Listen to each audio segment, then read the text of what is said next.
Do you love Pokemon battles? I know I do, but there's one problem I personally have. I don't have any friends IRL that play Pokemon that are interested in battling, which leaves me with the terrifying thought of taking on online battles. And I haven't even finished the main story yet. So can I win an online battle with just the Pokemon that I've caught during my journey? Or will I just get absolutely crushed? Let's find out! So the team I'm using is my most recent team from taking on Team Star. They're my most battle-ready team, so that's why I decided to bring them in. I should note that before the battles begin that Pokemon on this team have been EV trained, but realistically, anyone can do that with just a little extra time and research, and the items to help EV train them are available before being even one storyline. With all that out of the way, let's begin our first battle. But it doesn't start how you may think. No, that's not what I meant. The battles I'm doing are single battles, which means I can only bring 3 of my 6 Pokemon in. Before an online battle begins, all of the opponent's Pokemon are shown so you can try to predict what Pokemon they may bring, or come up with some sort of strategy.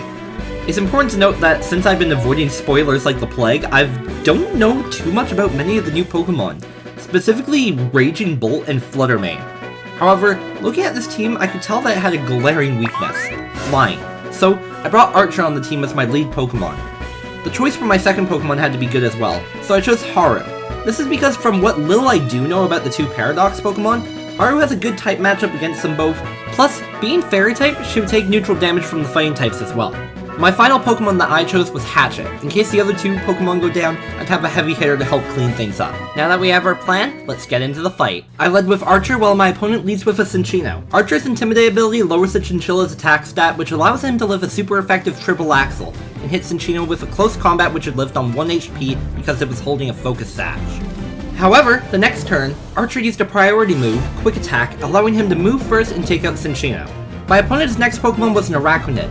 I considered swapping out for a moment, but not knowing what was in the back led me to prefer to have 2 Pokemon with full HP rather than an almost dead bird and a Pokemon that was hurt.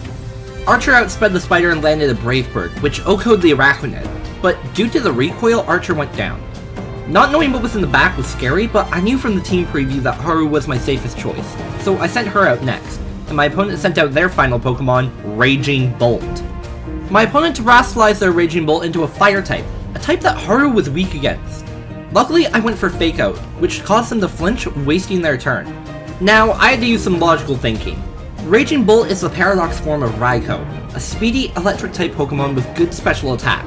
It also terrestrialized into a Fire type, which means it likely has a move that will hit Haru and Hatchet, who's in the back for super effective damage. However, I still have a trick up my sleeve. I terrestrialized Haru into a Fairy type, getting rid of her Fire weakness, which was good as I was hit with a really powerful Terra Blast. I then began using Skitter Smack, a move that lowers the opponent's special attack. That way if Haru went down, my opponent's Raging Bolt would hopefully be crippled. However, after I used this first move, my opponent just ended up forfeiting the battle, giving me my first victory. I could end the video here, but at the end of the day, that first battle could have just been a fluke, which doesn't exactly prove my point, so I went into a second battle right after. My next opponent had quite the interesting team. Looking at the team preview though, I didn't see any shared weaknesses. This team was overall pretty balanced, so I ended up just choosing Archer because of his ability, Hatchet because he had decent type matchups against most of the opponent's team, and Epona in case of Palmo. The fight begins and my opponent leads with Meowstic and I once again led with Archer. Meowstic uses Fake Out, causing Archer to flinch, and on the next turn sets up a Reflect, which will half the amount of damage all physical attacks do. Archer hit a Brave Bird, which triggered an eject button, which led my opponent to send out their Glaceon. I didn't want Archer to get taken down so quickly, so I swapped over to Hatchet, who got hit with a Freeze Drive for a small amount of damage. I clicked Brick Break, which would not only hit for super effective damage, but it can also break through Reflect. However, my opponent then terrestrialized their Glaceon into a Fire type and absolutely annihilated Hatchet with a Terra Blast. Now I'm in a tough position because both of my remaining Pokemon are weak to Ice. I ended up sending in Epona because she could hit for super effective damage with Earthquake. I terrestrialized her so that her move would do more damage, but Glaceon then began to use Baby Doll Eyes to lower my attack. Earthquake was still hitting for a third of its HP though each turn. My opponent kept spamming Baby Doll Eyes, and I kept using Earthquake. The Reflect ended, and after a third turn of Baby Doll Eyes, opponent took the KO. I genuinely don't know why my opponent didn't attack here, so I was pretty confused. My opponent sent out their Ogerpon next. I haven't seen this Pokemon yet, and I literally knew nothing about it. But I saw that Archer's Brave Bird was good against it, So I swapped over to him, and after an Intimidate, I was hit by an attack called Ivy Cudgel, and lived on 30 HP. The attack hit me for neutral damage, so I assumed the Ogerpon was a fighting type. So I went for Brave Bird, and Archer once again O-coded an opponent's Pokemon before going down to Recoil. Don't mess with Archer. He means business. My opponent and I both sent out our last Pokemon, but the Meowstic wasn't nearly strong enough to take opponent down. That battle left a pretty bad taste in my mouth. I had planned to do a best 2 out of 3 for this video to find out my answer to my question, but it can be argued that had Glaceon attacked opponent even once, that the battle could have gone a lot differently. So I decided to do one final battle. If I won, I'd know it's definitely possible to win online with less competitively engineered Pokemon. If I lost, I would know that just using your favorites wouldn't be enough, and that I'd have to engineer a perfect and soulless team. I loaded up into my third and final match and was terrified from what I saw. My opponent had very powerful Pokemon, such as Lucario, Gallade, Porygon Z, and even another Pokemon I've never seen. Is this what a perfectly crafted team looks like? Is this what's going to be my team and I's undoing and cause us to fail? My only good choices was to bring Pearl in case my opponent bring one of their fighting types, and Epona because she was my most defensive Pokemon. But without a good lead, this battle could go horribly wrong. Could Haru, who began her journey with me so small and fragile, handle the responsibility to light our flame of victory? I guess there's only one way to find out.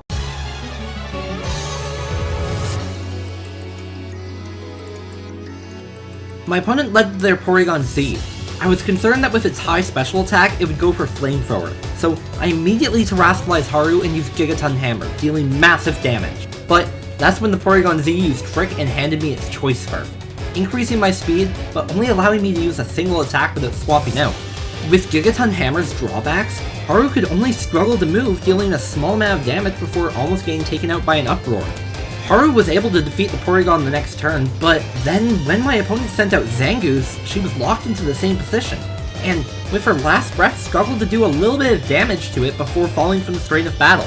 Zangoose got badly poisoned by its Toxic Orb, which revealed that the only ability it could have was Toxic Boost, increasing its physical attack.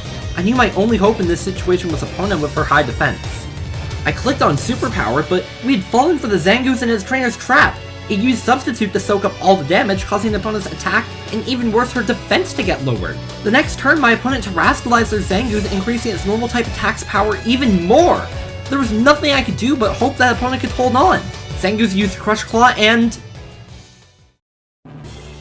Epona managed to hold on with just over 30 HP and take out the Zangoose with a superpower. Epona may have gone down to my opponent's Sinistcha, but Pearl managed to come out and, when hit by a Strength Sap to cripple her attack power, retaliated with a special Psychic, and dodged the Teacup's final attack and ended the battle with a critical hit, meaning our team had just gone 3 for 3 in online battles. This made me extremely proud of my Pokemon. Against all the odds and the most perfectly engineered teams and strategies, together with our bond, we proved you don't need a competitive Pokemon team to win online battles. So look, if you're nervous about going into online battles yourself and think you need the best Pokemon in order to do well, you don't. You just need to have faith in your team and the skills to bring them to victory. And yes, it can be a little scary to begin to go up against other players, especially if you have a lack of knowledge of the games. But did you ever think that with every win, fail, or loss battle you can gain some knowledge as well?